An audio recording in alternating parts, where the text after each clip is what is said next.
Okay. Absolutely brilliant.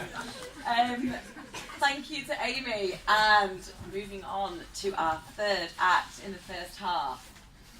He is Spanish, is Espanol. He's from Madrid.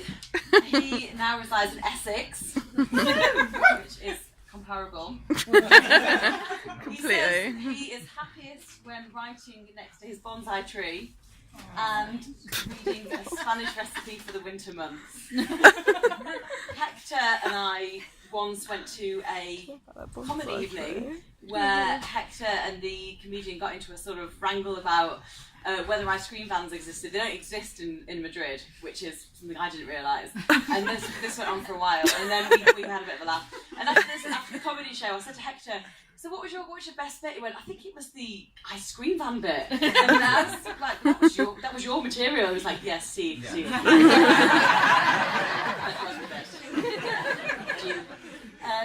So, without further ado, can I introduce you, el chico más rico, Héctor!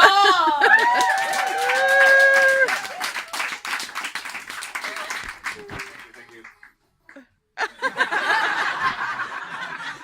Ricky Marsh. Don't expect more laughs. After that, my poems are very sad. The last one is definitely very sad. It's about a student that I had, because I used to teach Spanish in Madrid, and he died. Well, I'll tell you, he's the only student that has died for the moment.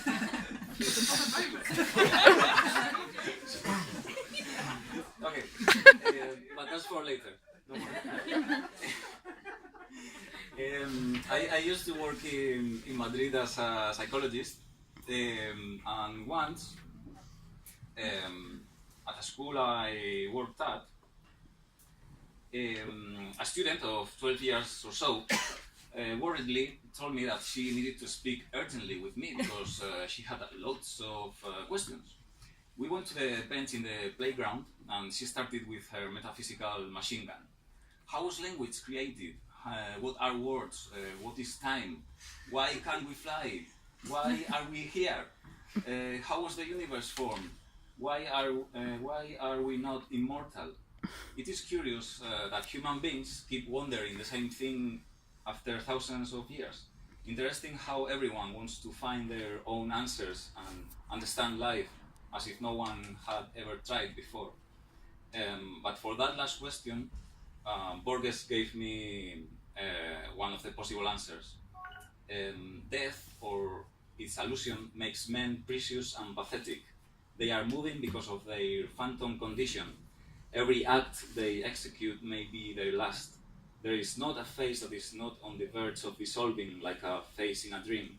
Everything among the mortals has the value of the irretrievable and the perilous.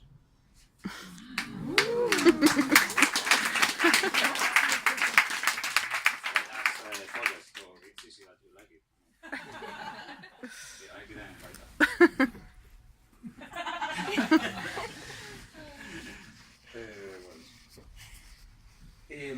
So I came to London in 2013. And these are just some random notes that I took. London is sunny and the food is great. I think I was serious about that. if Mark and Spencer has not packaged it yet, somebody has. Nobody has. Nobody has. Read it right. Yeah, and I read this, it was a headline. Well, but first I'm gonna read this one. Yeah, it's because I met a Swedish person, and she was like, "Hi, I'm from Sweden." And I was like, "Hi, I'm from Spain." And I told her, "Good clocks there, right?" And she was like, "No, that's Switzerland." And I said, "What are you good at?" And she said, "IKEA." So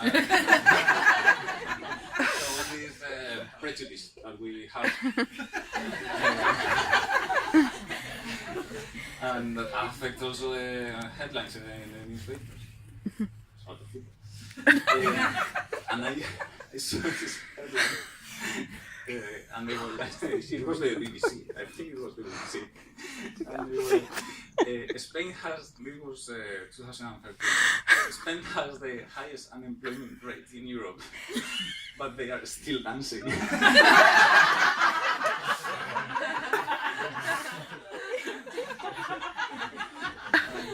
What else can you say? It's the BBC saying that we are still dancing, so... then I was. 2 ways of saving money in London. Stay at home. First one. 2. Go out and sit on a bench.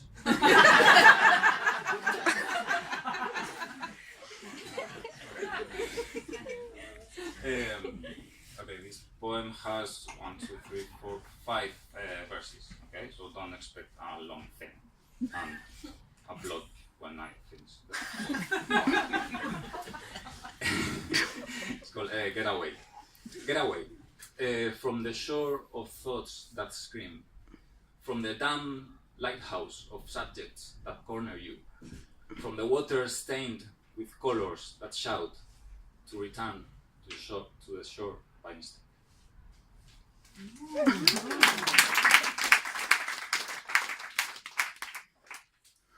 So this one, oh yes, I wrote this poem to 2013 because I didn't like the year, because I mean the numbers are not in order.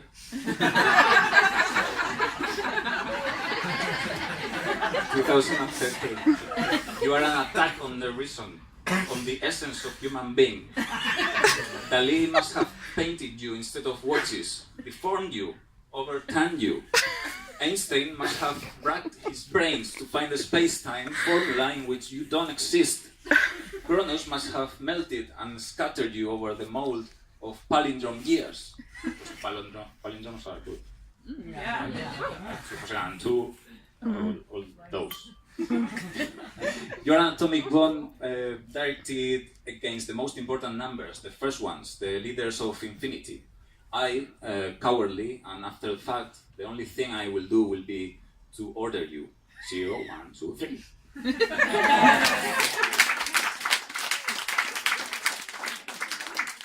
Okay, this is a long one. When we moved to London, we rented a house in Haringey Green Lanes, and the neighbours had a dog in the garden, and they never used to take the dog for walks, so the dog was there like a prisoner. And he was always barking. And, I mean, we fed him and tried to play with him. It was a bit difficult because there was a fence. I bought these gloves because I thought, well, I'll try to play with him, but I don't want him to bite me or give me a disease or something, so I'm gonna try to play with him over the fence with gloves. I did it once. Well, the neighbor's dog was called 8, a name that, to his disgrace, has not brought him much luck. Seen as though from a puppy, his masters, the savages, began to treat him as a sad and heartless 8. In other words, would you feed a number? Would you take a number for a walk? Would you throw a stick for a number to play with? 8 lives in the garden. They never take him for a walk, and he spends the day barking. I suppose his desperate barking does not affect his owners, and they are unable to understand the distress call. 8, more human than his owners, endures the winter alone, chasing birds, taking refuge from the rain in his little house, or laying down to sunbathe under a rare sun, because we are in UK. Is it then when lying down, in the eyes of his owners, he becomes infinity? How cool, we have infinity as a pet, they think to themselves. But the neighbors do not just think they have a number or an infinitive number as a pet. They themselves, when they look in the mirror, see numbers.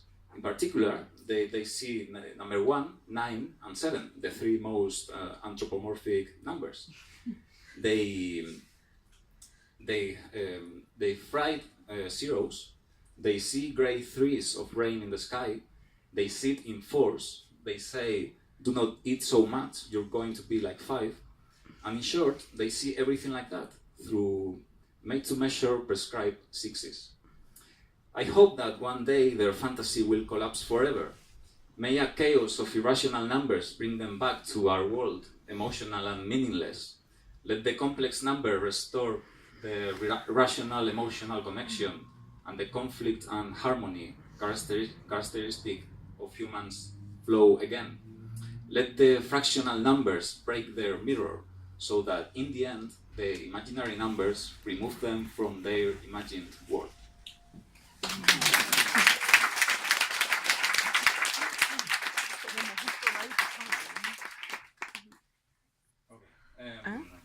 This one, maybe like.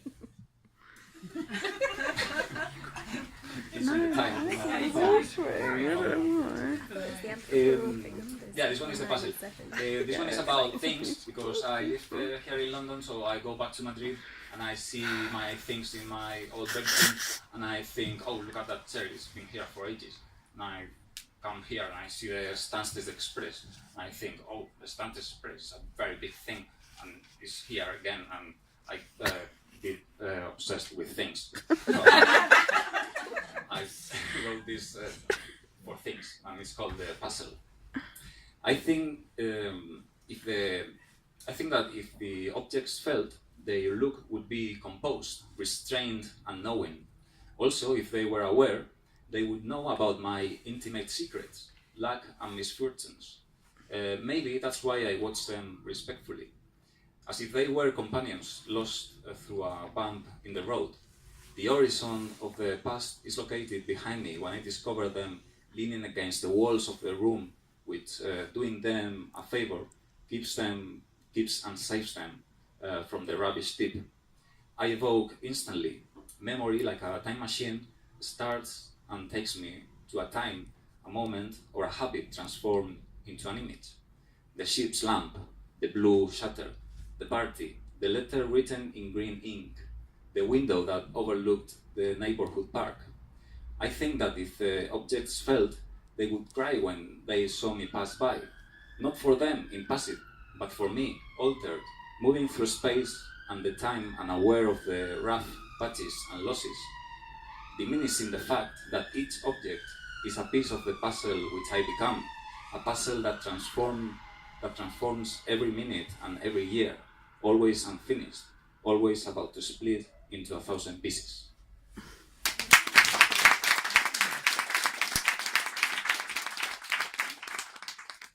Well, this is the last one. The one of the students that happened a long time ago, so we can laugh about it. No, we can't. We can do both things. We can laugh and we can feel emotional and feel free to cry. Do we have Tissues. tissues? Sí, en el servicio, there's one bubble in the toilet. Feel free to go to the toilet to cry. Okay, Peter. He used to paint. This is the introduction to Peter.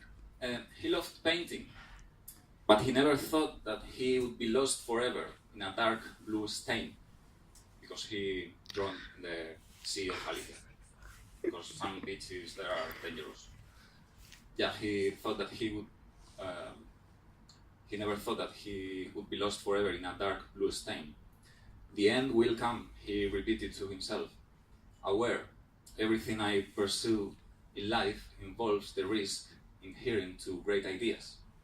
Not only did his future fade away, so did the futures of others with him. There's nothing on the other side, nothing. But if death is incomprehensible, life is too. And if death is strange, life is more so. So maybe there's a possibility, or maybe I just want to believe in it. It's possible that this universe is just only one of thousands that move in parallel, a sadder universe surrounded by others, in which there is no blue stain, there is no disappearance, no fading away, and no poem.